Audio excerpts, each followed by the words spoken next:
Hi, this is Troy with TM Listings, and I thought I would do a quick tutorial on HUD Home Store, how to buy a HUD home, things to think about when you are looking at a HUD home. I know there haven't been a lot on the market over the last couple years, so I thought this would be a good time just to revisit.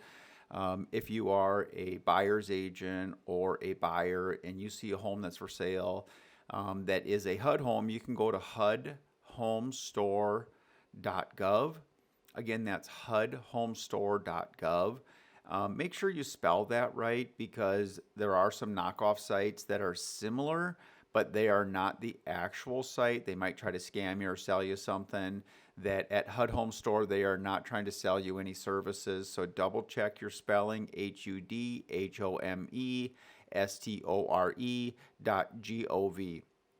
And you'll see here once you get to this screen that there's a number of uh, things that you can click on if you're an agent. Here's your NAID portal. In order for a buyer's agent to bid for a buyer, you do have to have an active NAID number. So if you see a home, make sure that your NAID is updated. It goes pretty quick, and your broker will need to do that. And then you can create an account here, which then you'll need to log in. And then if you'll scroll down here, you can see all the states. I represent both Minnesota and Florida, so I'll just pick on Minnesota for this example. So you would click here, and then you see this listing here. Let's just say this was one that you wanted to bid on. We'll click on that. Here's your pictures you can see to kind of get an idea of what it looks like. And then if you want to get more information, we can click on it here. You can find people, a broker if you're a buyer and don't have a buyer's agent, so you can go there. It talks about if it's in a revitalization zone area, that sometimes with HUD homes, they will allow teachers, firefighter, police, people that live within that community. They'll let them buy those homes at a significant discount. This home, it is not, because there's an X, it's not an opportunity zone, and it is not in a FEMA HUD zone. Sorry about that. And then this home is with insured escrow, and we'll take a look at that in the attachments. It does allow financing with 203K escrow. So FHA has a product that if a home needs work, you can get bids on it and roll those work amounts into your loan, and then have that work done. It's a really cool program. It's a little bit of work, but it's a very underused program, and this home does allow it. A lot of sellers don't want it because there's more hassles involved, but it's a phenomenal product for owner occupants. And then this kind of gives you like a walkthrough, but we'll take a look at this. Let's, oh, come on, I don't want that. Here, we won't take a look at that. This property listing disclosure just gives you some information about it. The property condition report will also give you more information, the environmental compliance record, and then any kind of incentives here. So you're going to want to take a look at that and see if any of that applies to you. And then also know what kind of condition the home is. Now, what I personally tell people to do when you're going to bid on a HUD home, because you're buying it as is, the seller's not going to repair anything, they're not going to fix anything.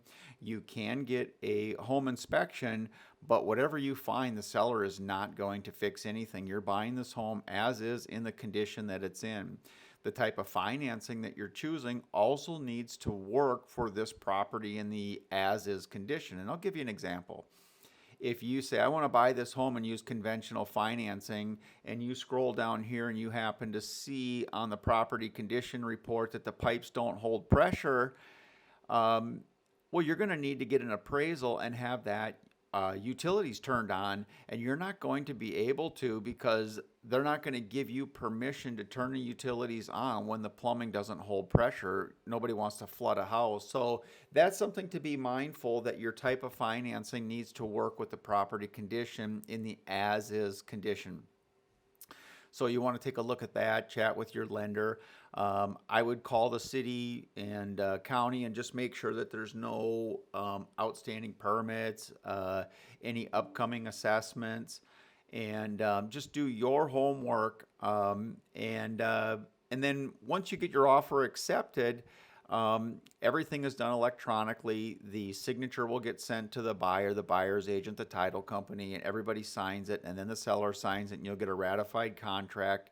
At that point, you'll get permission to activate the utilities. HUD's procedure is for the buyer or the buyer's agent to put the utilities in their name. So if the plumbing holds pressure, you can activate the water, heat, and then have your inspection and appraisal. And you'll want to time your inspection and appraisal in a similar time, because they'll only allow that utilities to be activated for 48 or 72 hours. I can't remember off the top of my head. So it's a tight window, so you want to coordinate those two things.